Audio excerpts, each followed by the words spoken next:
afternoon, audience. This is Chit Chat with Jay, or Chit Chat with Jacqueline, and I have the pleasure of being in the operating room, if you will, of the Element Copper CU, and Deidra is our guest this afternoon, and she is the doctor.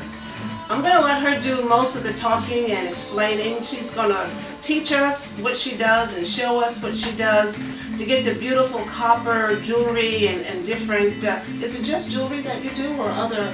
I did fountains and I did art, copper art. Okay, Copper Doctor is here today, and we are with Deidra in her workshop, in her laboratory, in her x-ray room, in her emergency room. We're in her room and doing her thing, and with this beautiful music and this beautiful breeze. I'm just a happy camper today. I'm just woohoo! I'm with Deidra, and all her energy is just pouring into me, and I hope some of mine pours into her, but for sure it's gonna pour into you.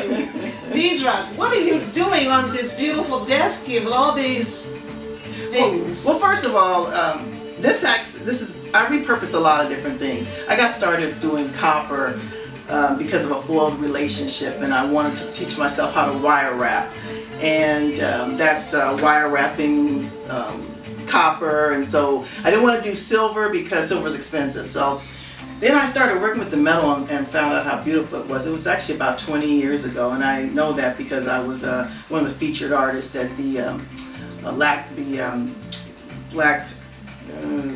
museum downtown. I can't think of the name of it right now, but anyway, so I had to figure out how I started to do things and how long I've been doing it.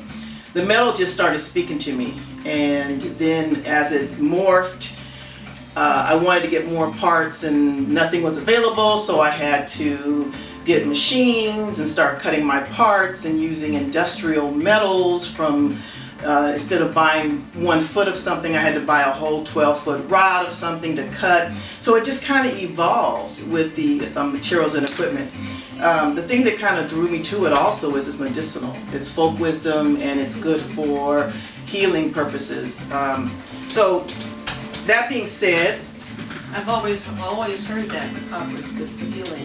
Yes, actually most people have somebody in their life or previously in their life who knew about copper, especially elders, and I would say brown people in particular, although I have some Europeans that come to my booth, they also know about copper. So I think it's just earth people, you know, that know about copper, and it's getting pretty popular now. I mean, you got Tommy Copper and things like that, but I've been doing it for a long time.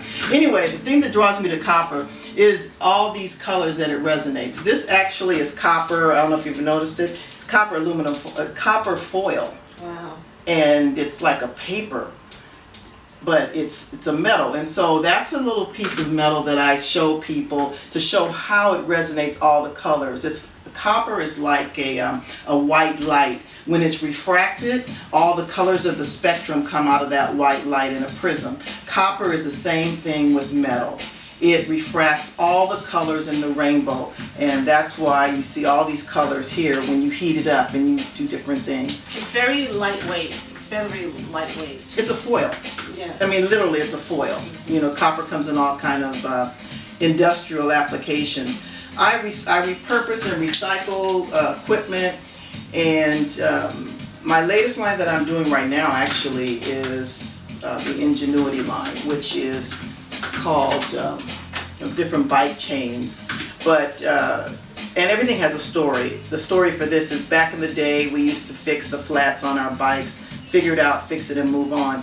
A lot of times all my things have messages in them. This particular bracelet right here was repurposed from a sewing machine factory electrical bus. That means it's very highly charged, and in fact when I'm working with copper, certain it's like milligrams of copper. You know, when it comes to drugs, they have milligram strength. Yes. I find that copper has the same type of properties. Sometimes I can feel it a lot more, and then sometimes it's more subtle. But this was out of a sewing machine factory. It was actually charging all of the sewing machines in a factory, and they were repurposing the electrical buses, and I saw this getting hauled out, and I said, oh my gosh, I have to make something out of that. Yes, that's beautiful. This one is called a rover. Let's show them smile. Maybe. And you can feel the energy of it. It's heavy. Everything is weighty. It's very weighty. Yeah, I'm not trying to make things for the faint of heart. It's just everything has a substantial. You can feel it. This is a rendition off of the old school box chain. Isn't that little good? And I make them so they screw. That was another. The thing about my closures. I design all my closures. I designed, this one's a silver one. This is called my, this is another bike chain, but it's called Polar Ice, the Polar Ice finish. And I make my clasps and my closures so that they don't, so you don't lose them. And so, I really like that. thank you. Actually, and the nice thing, I just like it because all my things are kinetic. Parts move. Nothing is static, just like life, just like the reason why copper I feel is so good in healing is because it stimulates circulation. It does not heal, but it causes circulation to come to the affected areas. And when you put it on and when you feel it, a lot of times you can feel the energy. I'm sure you probably felt the energy of that, just because, you know, it is what it is. This is another chain that I did that's in process. This came, it's inspired from the sash chain, the old school windows that had a chain to draw the windows up and down. My inspiration comes from nature, comes from already made objects that I reinterpret and put it into art. And if you look closely, this one has some stamping on it. So I recycle stamp machines from trophy shops. Here's one right here. And this machine, actually I have quite a few, but this machine stamps impressions in metal. And you just dial it and then stamp and keep it moving.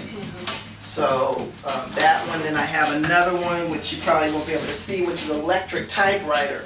Because back in the day when they were doing trophies, they were actually stamping out the metals, as opposed to now they do it computer-wise.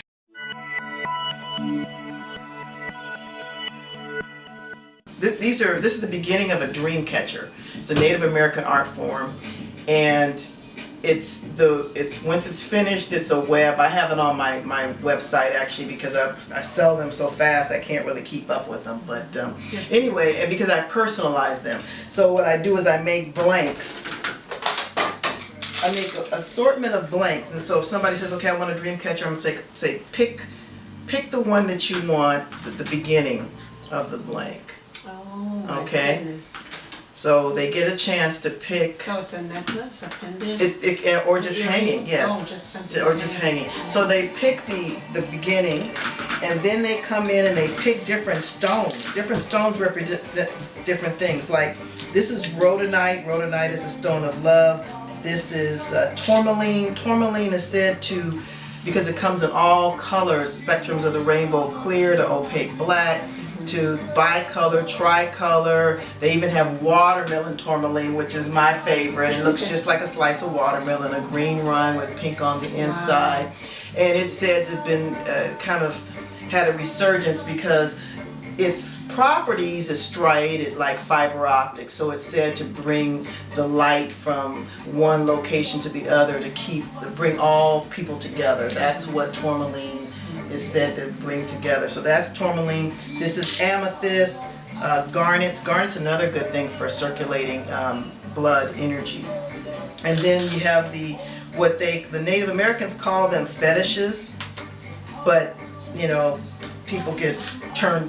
I don't know. The word fetish does something to them. But anyway, what they are is little animals that kind of have, I won't say powers, but for example, when I was in a Native American sweat lodge, a true Native American sweat lodge, they said my totem was a bear. And so, you know, it's just, there's a reverence for animals, for Mother Earth that the Native Americans really cherish. Yes. And so anything that they do is based off of that. Nature, everything is nature. Yeah, it's nature driven. And I was very particular. There is a place I get some of my supplies from that's Native American out of New Mexico. And these particular fetishes came from there. and because I knew that chances are they were made by somebody that was Native American. I think these were made by the Navajo. Whereas, yeah, you can get them now online, but they're probably made in China. I'm not knocking China, but you know what?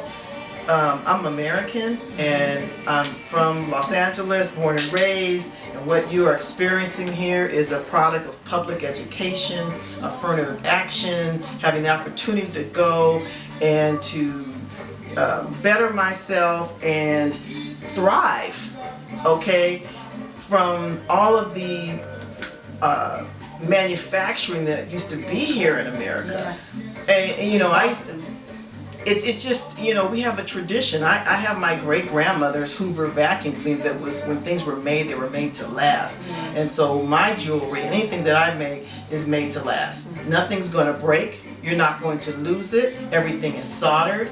It's just tough. And it's heavy, it's tough, it's just rugged. And if you notice the sizing of my jewelry, women buy it a lot, but I kind of slant it towards what will men buy, because most people, they buy jewelry and for a guy, and there's not much to it. But if you look at my jewelry as a whole, guys really, really are drawn to my jewelry. It's the strength of it. It is. Construction of it. Yeah, exactly.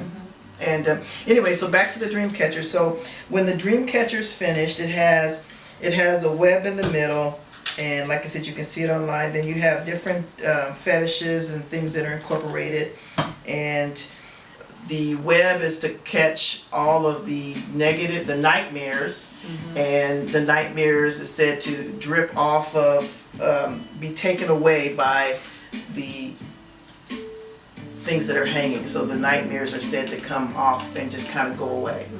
So I just happened to like it, and I started doing it, and now Many people like it. they do. Dream catchers. So that's dream catchers. When is the Beverly Hills Art Show? You mentioned the art show in Beverly Hills. It's the third week of October. Soon. Yes, it's soon. It's coming up soon. So, I'm just passionate about what I do.